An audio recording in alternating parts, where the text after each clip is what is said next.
دوستوں، آپ نے کبھی سوچا ہے کہ جب قرآن ایک ہے، نبی ایک ہے اور دین ایک ہے، تو پھر یہ حنفی، شافعی، مالکی اور حنبلی کا کیا مطلب ہے؟ کیا یہ اسلام کے اندر الگ الگ فرقے ہیں یا پھر ایک ہی منزل تک پہنچنے کے چار الگ الگ راستے ہیں؟ تو آج کی اس ویڈیو میں ہم تاریخ کے ان سنہرے اوراق کو پلٹیں گے اور جانیں گے کہ یہ چاروں مذاہب کیسے وجود میں آئے اور ان کے فاؤنڈر اور بانی کون ہیں، اور ان میں جو بنیادی فرق ہے وہ کون سا ہے۔ تو سب سے پہلے ہمارے لیے سمجھنا یہ ضروری ہے کہ مذہب اور فقہ کا مطلب کیا ہے، کیونکہ اسی کے بیس پر ہم ان چاروں مذاہب کو سمجھنے والے ہیں۔ تو فقہ اور مذہب کا مطلب آپ کو میں سمجھاتا ہوں، دھیان سے سنیں۔ رسول اللہ صلی اللہ علیہ وسلم کے دور میں جب بھی کوئی مسئلہ پیش آتا، صحابہ کرام براہ راست آپ صلی اللہ علیہ وسلم سے اس مسئلے کو پوچھ لیا کرتے تھے۔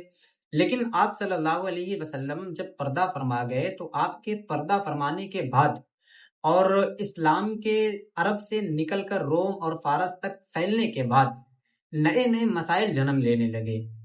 اگزامپل کے طور پر جو نئے علاقے تھے ان میں ایسی چیزیں اور حالات سامنے آئے جن کا ذکر واضح طور پر قرآن یا حدیث میں نہیں تھا۔ ویسے تو اگر دیکھا جائے قرآن میں ہر چیز کا بیان ہے، لیکن واضح طور پر جن کا ذکر واضح طور پر قرآن یا حدیث میں نہیں تھا، تو ایسے میں صحابہ اور تابعین نے قرآن و سنت کی روشنی میں جو اصول اور قوانین استنباط کیے اسے فقہ کہا گیا، اور جن عظیم اسکالرز نے ان اصولوں کو ایک منظم شکل دی ان کے طریقہ کار کو مذہب یعنی چلنے کا راستہ کہا گیا۔ یاد رکھیں، یہ جو چاروں مذاہب میں اختلاف وغیرہ ہے یہ عقیدے کا اختلاف نہیں ہے، بلکہ عمل کے طریقوں کا علمی اختلاف ہے۔ یہ بالکل ایسا ہی ہے جیسے ایک بیماری کے علاج کے لیے چار ماہر ڈاکٹر مشورہ دیں، ان کی دوائیں تو مختلف ہو سکتی ہیں اور ان کا علاج کرنے کا انداز تو الگ ہو سکتا ہے، لیکن جو ان چاروں کا جو مقصد ہوگا وہ صرف ایک ہوگا، اور وہ ہوگا شفا دینا اور مریض کو ٹھیک کر دینا۔ تو ایسے ہی مذاہب اربعہ ہیں، یعنی حنفی، مالکی، شافعی اور حنبلی ہیں، کہ ان کے طریقہ کار عمل کرنے کا جو طریقے ہیں یہ جداگانہ تو ہو سکتے ہیں، الگ ہو سکتے ہیں، لیکن ان سب کا مقصد ایک ہی ہے۔ تو آئیے اب ان چاروں مذاہب میں سے ایک ایک کو اچھے سے سمجھ لیتے ہیں۔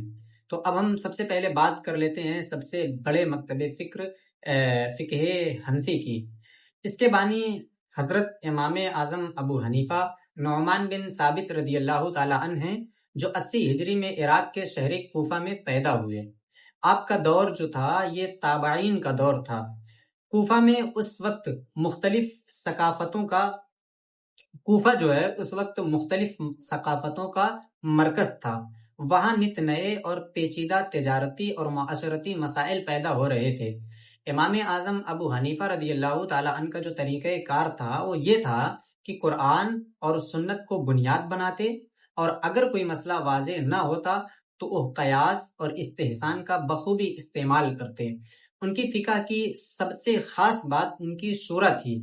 وہ اپنے شاگردوں جیسے امام ابو یوسف، امام محمد اور امام ظفر کے ساتھ بیٹھ کر ایک مسئلے پر بحث کرتے اور پھر متفقہ فیصلہ لکھتے۔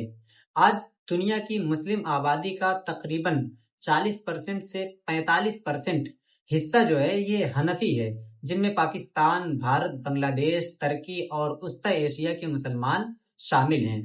عراق کے بعد اب ہم چلتے ہیں مدینہ منورہ کی طرف، جہاں فقہ مالکی کی بنیاد رکھی گئی، اور فقہ مالکی کے بانی حضرت امام مالک بن انس رضی اللہ تعالی عنہ ہیں، جو 93 ہجری میں پیدا ہوئے۔ امام مالک ساری زندگی مدینہ منورہ میں رہے اور نبی کریم صلی اللہ علیہ وسلم کے شہر سے اتنی محبت تھی کہ آپ مدینہ میں کبھی جوتے پہن کر نہیں چلتے۔ امام مالک کی فقہ کی سب سے بڑی خصوصیت جو تھی وہ یہ تھی کہ انہوں نے عمل اہل مدینہ کو بہت اہمیت دی۔ ان کا ماننا تھا کہ یہ وہ لوگ ہیں جنہوں نے براہ راست صحابہ کرام کو دیکھا ہے، اس لیے ان کا متفقہ عمل سنت کی ایک بہت مضبوط دلیل ہے۔ انہوں نے احادیث کی عظیم کتاب موطا مرتب کی ہے۔ آج فقہ مالکی کے ماننے والے زیادہ تر شمالی افریقہ کے ممالک جیسے مراکش، الجزائر